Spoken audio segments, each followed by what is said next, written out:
Hello दोस्तों, स्वागत करते हैं आपका अपने यूट्यूब चैनल अध्ययन एक्सप्रेस में। दोस्तों, आज का हमारा टॉपिक है संधि। दोस्तों, आज हम संधि के बारे में चर्चा करेंगे। यह टॉपिक आपके लिए बहुत ही इम्पोर्टेंट है क्योंकि आपके एग्ज़ाम में इससे रिलेटेड क्वेश्चन पूछे जाते हैं। इसलिए दोस्तों, वीडियो को ध्यान से देखें और लास्ट तक ज़रूर देखें। आइए शुरू करते हैं। दोस्तों, आपके एग्ज़ाम में प्रश्न पूछा जाता है कि संधि शब्द में किस उपसर्ग का प्रयोग किया गया है। तो दोस्तों, संधि में सम उपसर्ग का प्रयोग किया गया है और इसमें धा धातु जुड़ी है और की प्रत्यय का प्रयोग किया गया है। ठीक है दोस्तों, तो इसमें यदि उपसर्ग पूछे तो सम उपसर्ग, धातु पूछे तो धा धातु और प्रत्यय पूछे तो की प्रत्यय। ठीक है दोस्तों, संधि शब्द का अर्थ होता है मेल योग अर्थात मिलना। ठीक है, संधि शब्द का अर्थ है मेल या योग अर्थात मिलना। अब दोस्तों, संधि किसे कहते हैं तो यहाँ पे देखेंगे, वर्णानाम परस्परम विकृतिमत संधानम संधेः, अर्थात वर्णों का आपस में विकार सहित मिलना संधि कहलाता है। ठीक है दोस्तों, यानी दो वर्णों के मेल से जो विकार उत्पन्न होता है उसे संधि कहते हैं। दोस्तों, विकार क्या है? विकार का अर्थ होता है परिवर्तन। विकार का अर्थ होता है दोस्तों परिवर्तन। ठीक है, यानी दो वर्णों के मेल से जो परिवर्तन होता है उसे संधि कहते हैं। जैसे यहाँ पे देखेंगे दोस्तों, रामाधन ईसह बराबर यहाँ पे रमेशह बना है। तो दोस्तों, रामा में आ लगा हुआ है, यानी आ और ई मिलके यहाँ पे ए बन गए हैं। क्या बन गए हैं दोस्तों? ए बन गए हैं। इस प्रकार यहाँ पे जो विकार उत्पन्न हुआ है तो यहाँ पे संधि हो गई है। कौन सी संधि है दोस्तों? तो यहाँ पे गुण संधि है। ठीक है, आइए दोस्तों देखते हैं आगे। दोस्तों, संधि के प्रकार। अब दोस्तों, संधि कितने प्रकार की होती है? तो संधि हमारी 3 प्रकार की होती है। कौन कौन सी? स्वर संधि, व्यंजन संधि और विसर्ग संधि। ठीक है दोस्तों, स्वर संधि को अच संधि भी कहा जाता है। स्वर संधि किसे कहते हैं? तो स्वर वर्ण के साथ मेल से जो विकार उत्पन्न होता है उसे स्वर संधि कहते हैं। ठीक है, यानी स्वर के बाद यदि स्वर आता है और जो विकार उत्पन्न होता है तो वह स्वर संधि कहलाती है। जैसे यहाँ पे दोस्तों देखेंगे, कविधन इंद्र है। क्या है यहाँ पे? कविधन इंद्र है बराबर कवींद्र है।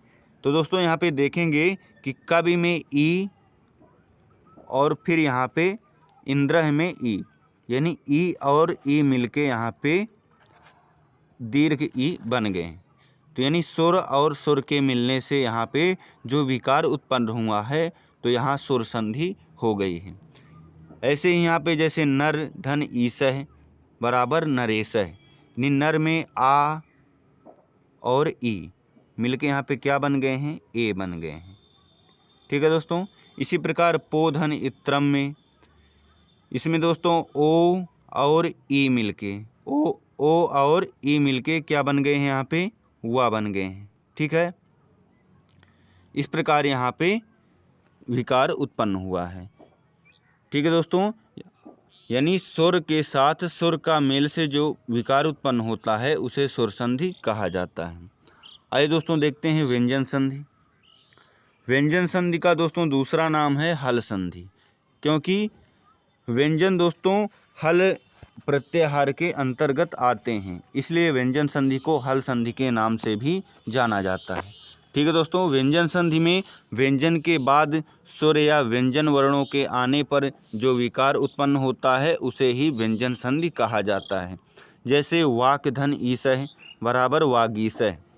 दोस्तों देखेंगे यहाँ पे, जैसे वाक में का अंत में है और ईसह के प्रारंभ में ई है, यानी का और ई मिलके यहाँ पे गा हो गया है।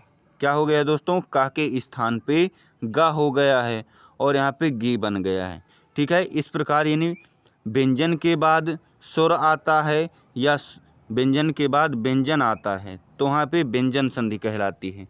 जैसे यहाँ पे दूसरा एग्जाम्पल देखेंगे, सत धन जनः बराबर सज्जनः, यानी ता के बाद यहाँ पे जा आया है तो यहाँ पे सज्जन हो गया है।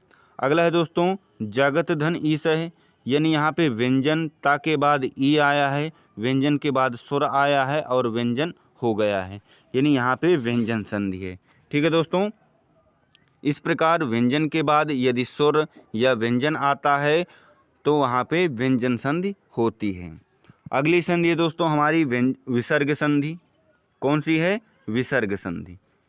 ठीक है दोस्तों, विसर्ग संधि किसे कहते हैं? तो जब विसर्ग के बाद सुर या व्यंजन वर्ण आए। ठीक है दोस्तों, जब विसर्ग के बाद सुर या व्यंजन वर्ण आते हैं तो विसर्ग के स्थान पर जो परिवर्तन होता है उसे विसर्ग संधि कहा जाता है।